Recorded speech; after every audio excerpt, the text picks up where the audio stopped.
Okay, let's take a look at this week's breakdown. This time again I used Blender 2.5 Tomato Branch. I believe this is a newer build than the one I used last week. This week I did not use the camera tracking tools. I mostly just used the Tomato Branch because I like it, and I like the new movie clip functionality that traditional Blender does not seem to offer. So let's break down the scene. This week's VisFX scene was a lot more complicated than last week's, especially in the 3D window here. So you'll see we have this split up into several different layers. Let's count here actually. 1, 2, 3, 4, 5, 6, 7, 8, 9 different layers. And each of these different layers has its own render layer designated to it.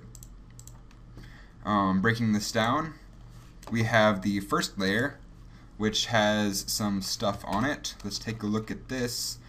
If we extend the timeline back here, we can play it. You'll see the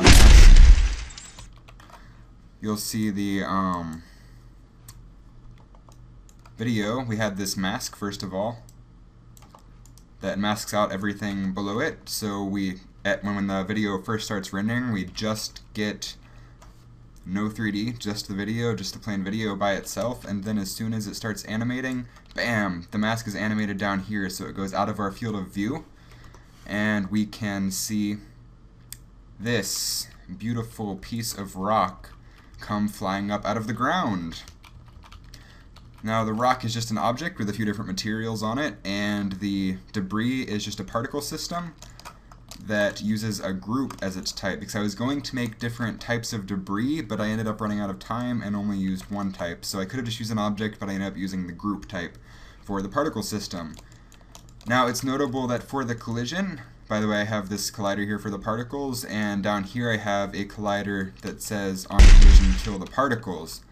But when the particles collide, for the collision, I used the collide by size type. Let me show you how that works. This is actually a pretty neat tip.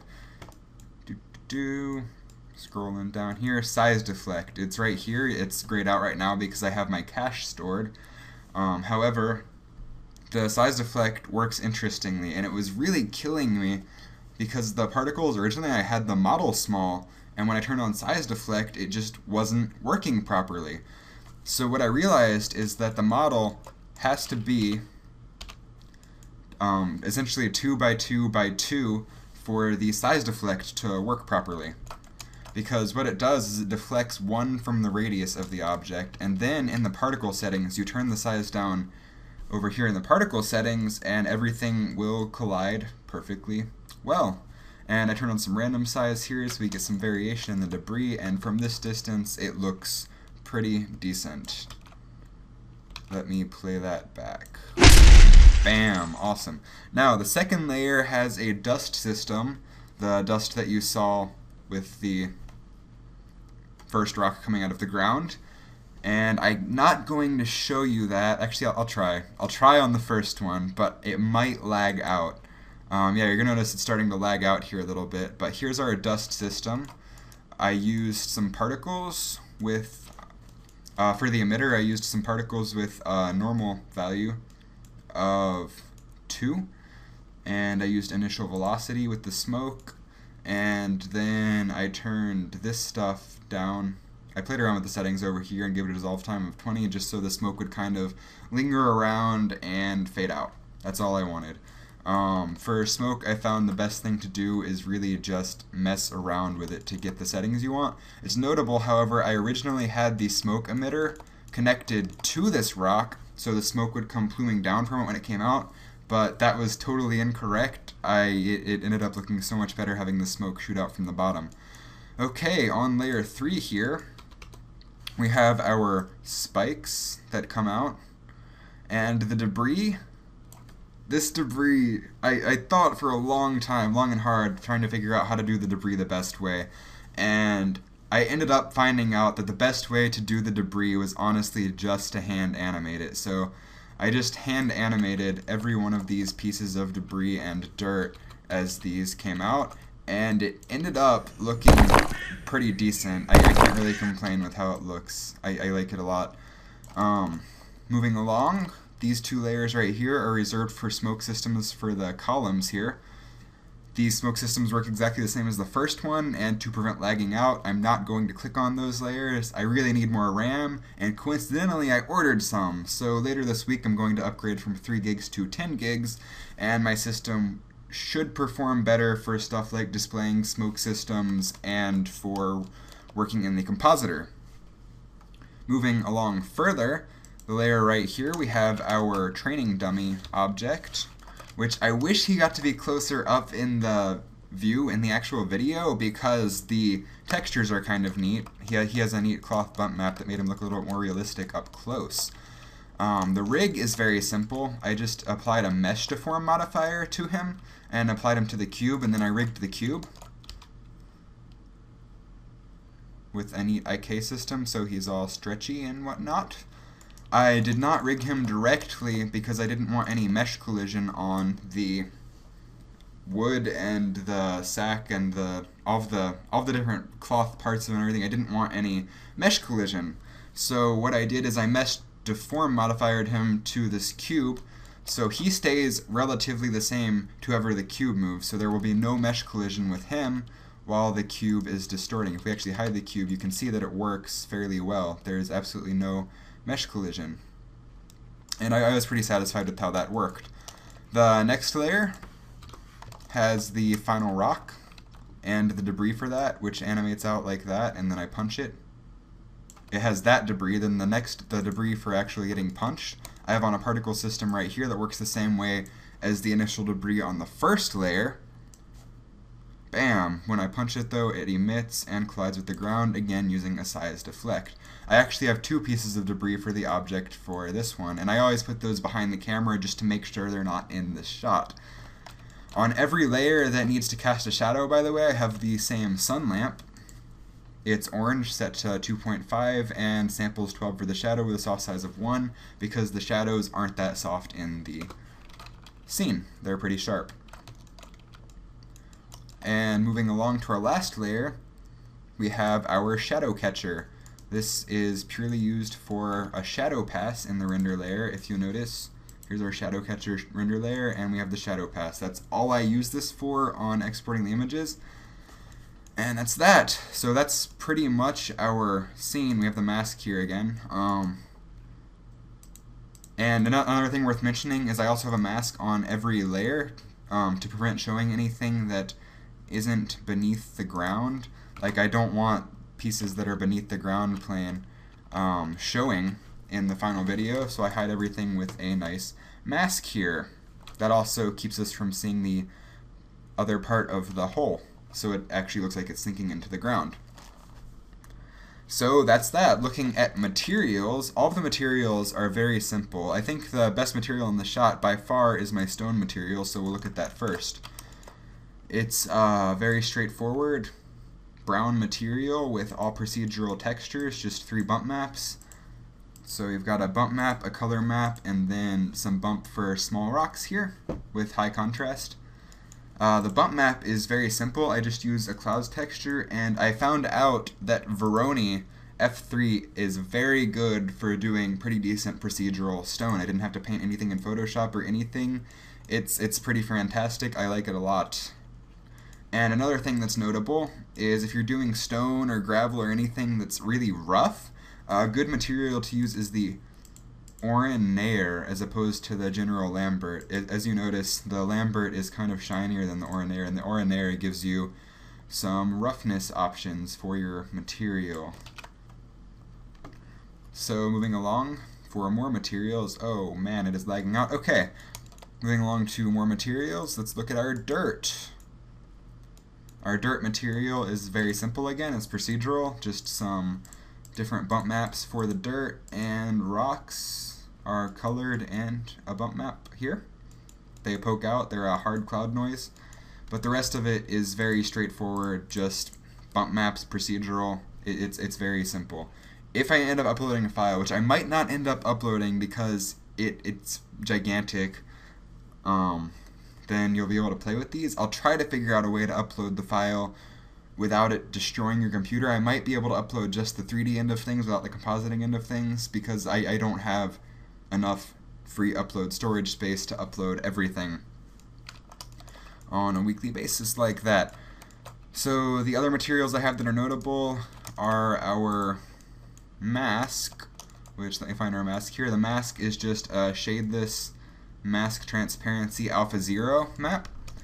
And again, I animated that one. This mask over here is the exact same thing. No shadows or anything like that, just totally shadeless. Then our pavement, for the top of the rock on the first layer, I used a sticky map and used one frame of the video for the texture there, so it matched the video as it came out. However, for the pavement on the sides, I just used some bump mapping and color mapping. And for the pavement on the debris of our pillars here, I didn't do anything fancy. Again, just some bump maps and a bump map and some white noise here. The white noise is only set to color. The bump map is set to normal value of -0.02. Not even that much of a bump map because it looked pretty silly when I bumped it up too much. So that is pretty much our 3D scene. And let's move on to compositing. Coming over here, in this scene, the compositing is very straightforward. Initially, how I had this set up is I did everything in one take, the rendering, the compositing, the output to file. I did that all in one take, and when it took 12 hours to render the scene and then I still had errors, I realized I needed to be more efficient about this. So rather than rendering out the 3D models as it rendered out the video and compositing, I decided to render out the 3D models as image sequences and then composite them in later in a different scene, my compositing scene specifically. So how I did that is I just exported specific passes or render layers to file output for their specific frame ranges. And it's very, very important for the render layers, by the way, that you export these with a pre-multiplied alpha. It's under here on shading, under the render panel. The alpha you want to use pre-multiplied, not the sky, especially if you are doing dust. That is very important. If you're doing dust, you need the pre-multiplied because otherwise, everywhere where it's transparent, it'll show the background will fade through. The background data will fade through on the image, and you really don't want that. So if you pre-multiply it, the alpha just works, and it is fantastic for the dust. So that was all of the compositing for this scene, really, just exporting the 3D models with pre-multiplied alpha background. So moving on to the compositing section, you will notice that we have a much more complicated node setup. So let's take a look at this. It looks pretty complex, but it's actually very straightforward and simple. Over here, starting with the top, I just take all of our different render layers that I rendered out to image sequences, PNGs with alpha pre-multiplied, and I mix them together using alpha overs. So we've got like our dummy, and we color correct him, sharpen, blur him some, change the hue and value. We just simple color correction stuff. It's very straightforward. You add the color correction, you put it on. Again, I'm not using a viewer node because my computer doesn't have enough RAM to handle this much compositing right now. But later this week, so for next week's take, I will be able to use viewer nodes to show you everything and make it all very neat. But I noticed last night that this thing was just killing, absolutely destroying my RAM, so I can't wait to get that upgrade. So again, we take the dummy, we do all these corrections to him, we alpha over him on our first rock chunk. Our dust cloud goes over top of that. Everything that comes after something goes over it, by the way.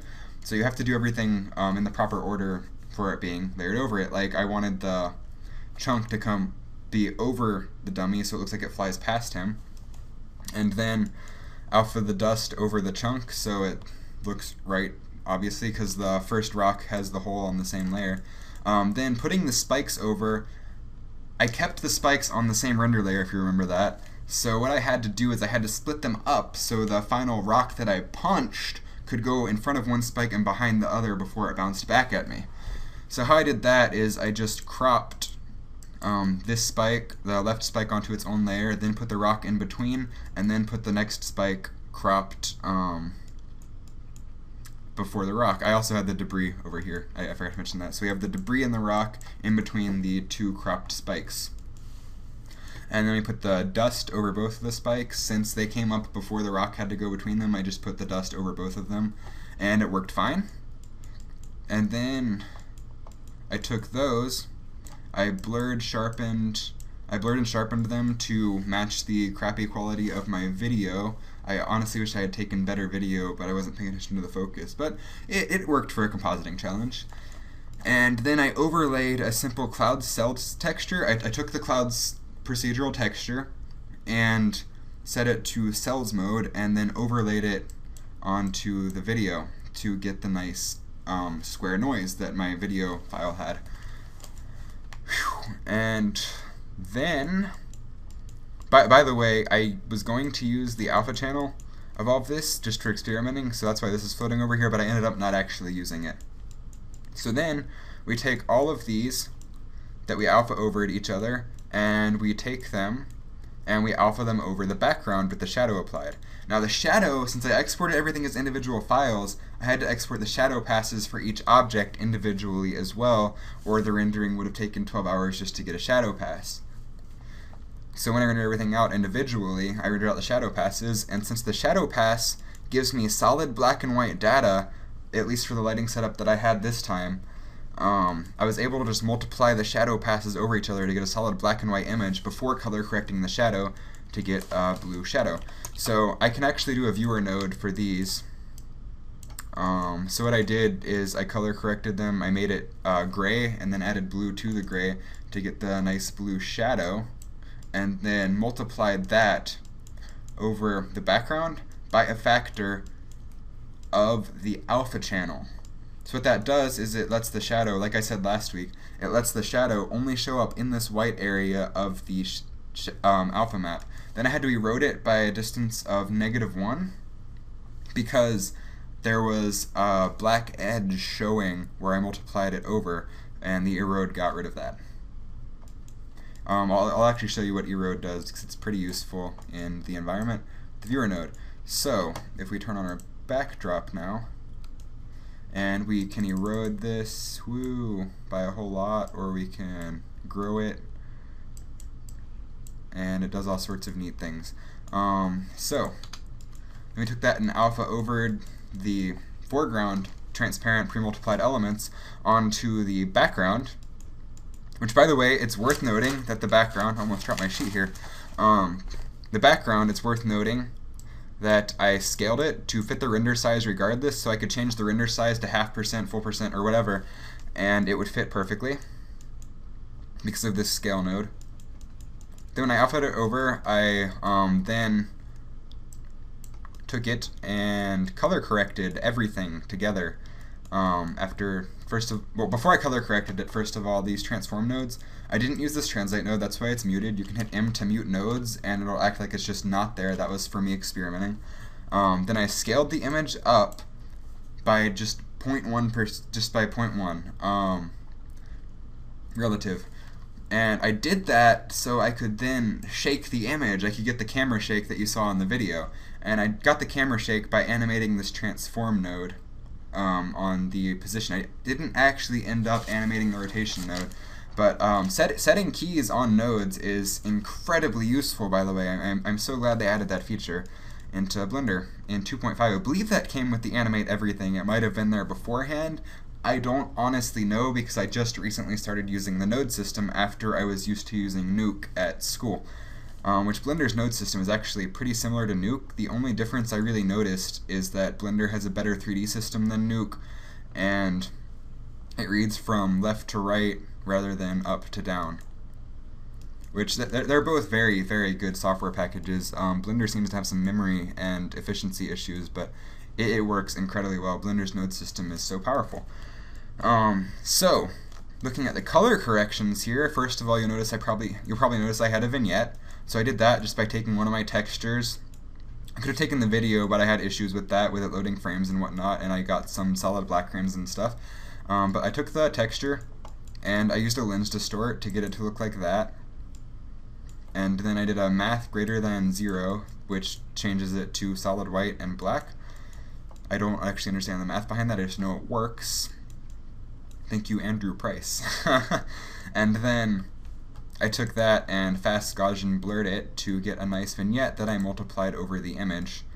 And then I color corrected our cool-ish colored image to make it sort of warm, as you'll notice. And then I increased the contrast slightly, blurred, sharpened it all together to make it all consistent between the footage and the CG elements, and composited it together. And it didn't take very long to render. It took just probably a couple hours to render all 1,000 or so frames, purely because I was just rendering images now, since I had rendered out the 3D elements previously, which also didn't take that long because I was rendering them out on an individual basis rather than all of them at once. So the count for the polygons was not very high. Now up here is where I color corrected the face footage from the beginning of the shot, so it would be consistent with the rest of the shot. And I just copied these nodes and placed them up here, and used them with those footage, and then exported them with the composite down here, just like I did with this footage. So that is pretty much the entire breakdown. I tried to keep it quick for what it was. This week, again, was just way more complicated than last week, so I apologize for that. And from now on, I'm probably going to use the KISS method, keep it simple, stupid. That's a concept my dad taught me, actually, and it applies very well to almost everything in life, I've realized. If you just keep it simple, you end up with good work. So that's essentially how I did it. I'm not positive if I'll be able to upload the blend file this week, and it's probably not uploaded at the time of making this video or uploading the blog post, but it may be uploaded in the future, so stay posted on that. And I hope you found this helpful with some insight on how I did some things.